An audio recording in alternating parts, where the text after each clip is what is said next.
Africa's official unemployment rate increased from 32.9% to 33.5%.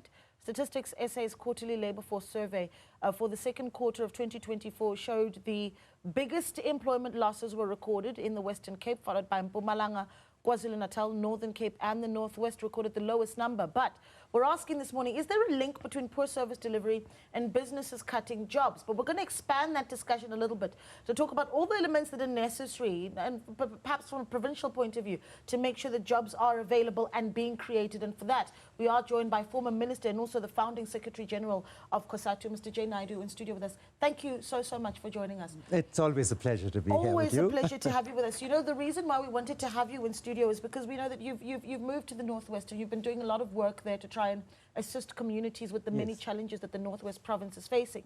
Now, when we looked at the Stats SA numbers and what the jobs are looking like in the Northwest, this is what's quite shocking. It may not have seen the biggest job losses in this last survey or this last count by Stats SA, but at the moment, the Northwest has more unemployed people than it does employed people.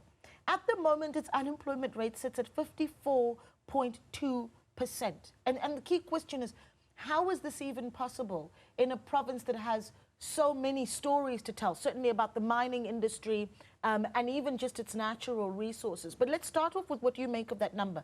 54%, the majority of people in the Northwest do not work? This is the tragedy of South Africa, and certainly we're not unique in the developing world.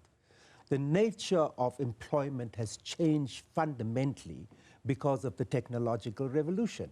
You know, with the introduction of automation, of 5D printing, of nanotechnology, we must anticipate that we're moving to a future where a lot of the jobs will be done by machines. And we're already seeing the impact of that. So we have to go into understanding, what will people do? What do we train people for?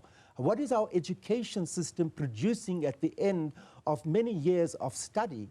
And some of these jobs will not exist, just like the video cassette does not exist anymore, or the store where we take videos.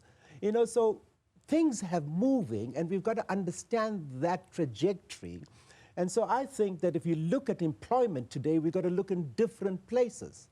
So if you look at the Northwest, the largest post-apartheid mineral discovery was, and exploitation was, mining of the platinum group metals. 75% of the platinum group metals of the world is sitting in the Northwest. And we could have altered fundamentally how mining is done from what it was in the past. Dormitory towns, informal settlements, hostels, and then a huge ecological tragedy, which is unfolding because, you know, water is being contaminated in the underground water for communities.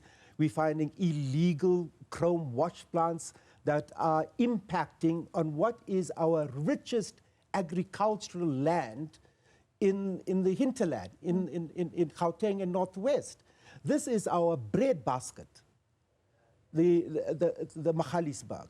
It's our bread basket, it is our citrus basket. We could be transforming agriculture to absorb many of those people that are currently unemployed.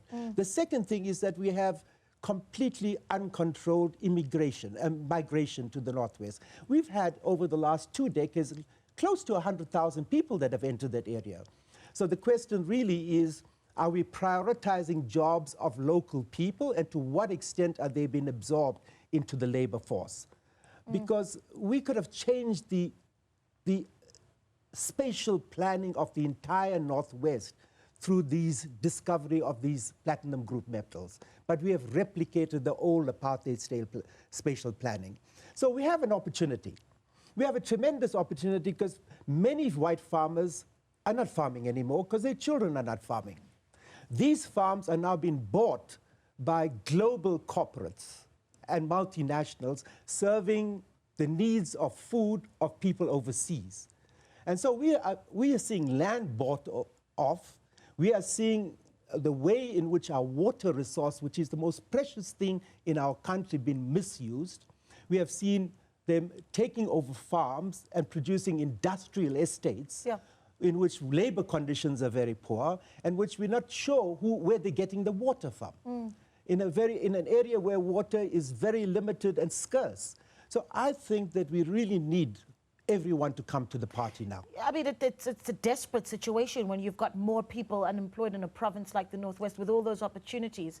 And I want to talk a little bit about service delivery. I mean, if you look at some of the findings around how the municipalities in the Northwest perform, well, you'll find that this is 3 out of 10 of the lowest performing rural municipalities are coming out of the Northwest. So 3 out of 10 in the country of the lowest performing rural municipalities are coming out of the Northwest. And then there's other municipalities as well in the province. If you look at, for instance, the likes of Dizobotla, that are faced massive service delivery and leadership issues.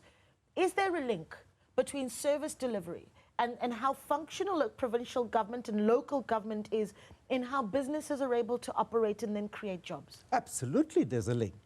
You know, in 1994, when we launched the Reconstruction Development Program and said, this is the new program addresses the legacy of apartheid. The local government were the hands and feet of the RDP, not national government or provincial government. So creating a local government that is functional, that is critical component of how we open up opportunities to create an enabling environment so that we can create diversion strategies for young people into entrepreneurship, whether that's in regenerative agriculture, whether that's in the creative arts, whether that is in tourism, whether that's in the protection of the biosphere, which is our greatest asset in our country. I would argue that the greatest asset in our country after Mandela is the Magaliesburg biosphere. This is the place where not just of cradle of humankind, this is a place where all life on our planet started. 3 billion years ago, the first cyanobacteria created the first photosynthesis that created the first oxygen. That later, 330 million years ago, created an atmosphere in the world that had oxygen and could support life.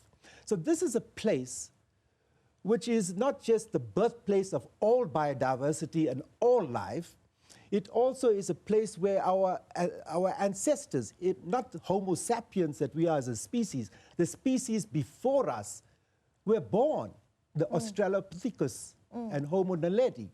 And this is where the first burial procedures were developed in the whole world, in the whole of our humanity.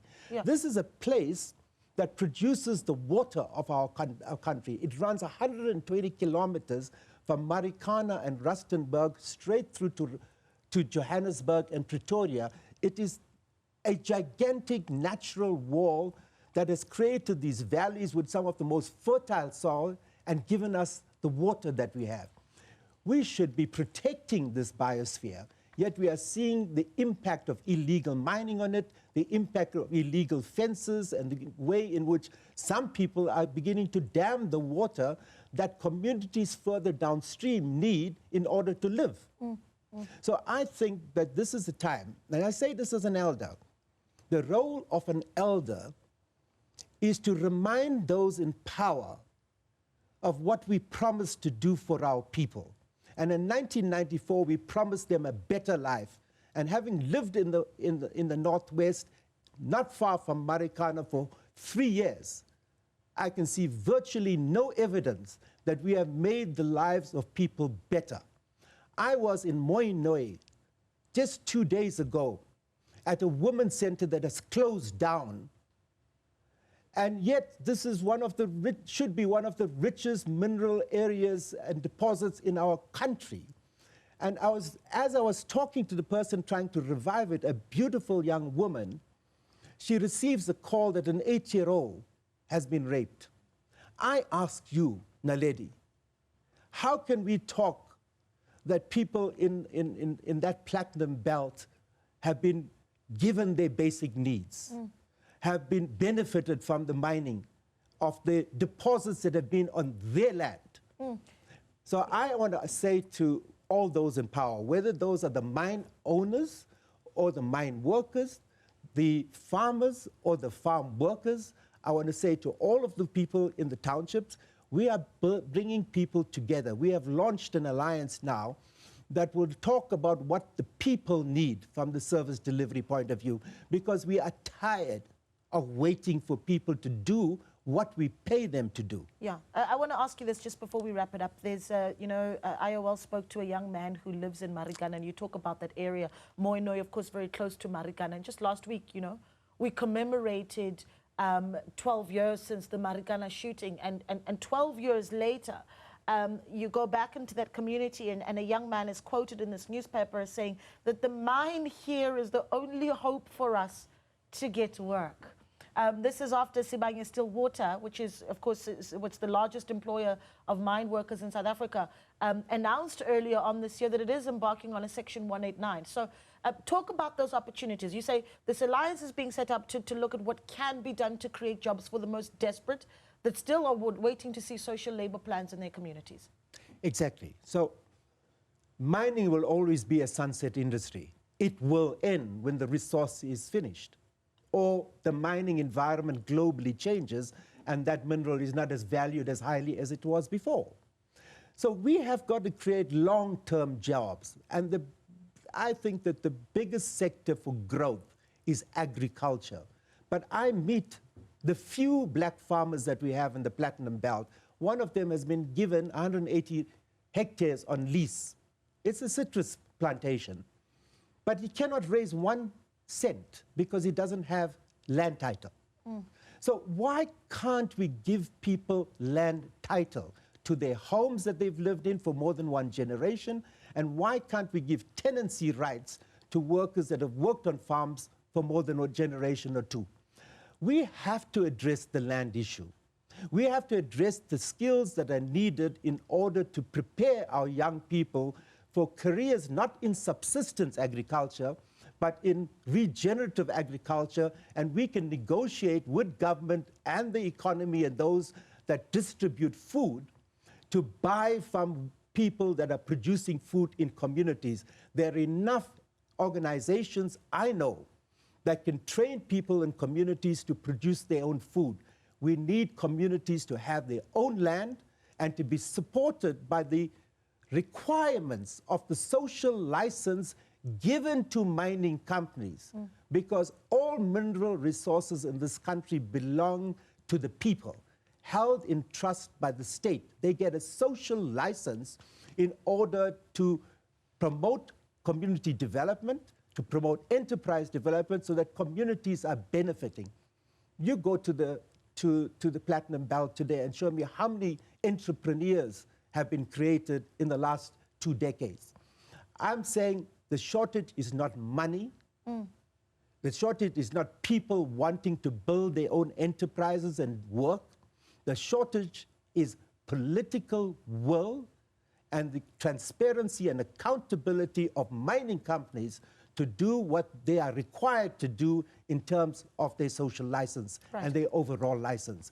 And I'm looking forward to the opportunity where we can all sit around a round table like this and discuss what are the challenges people face that are living there, and how do we deal with the challenges of the ecological degradation that I see every day.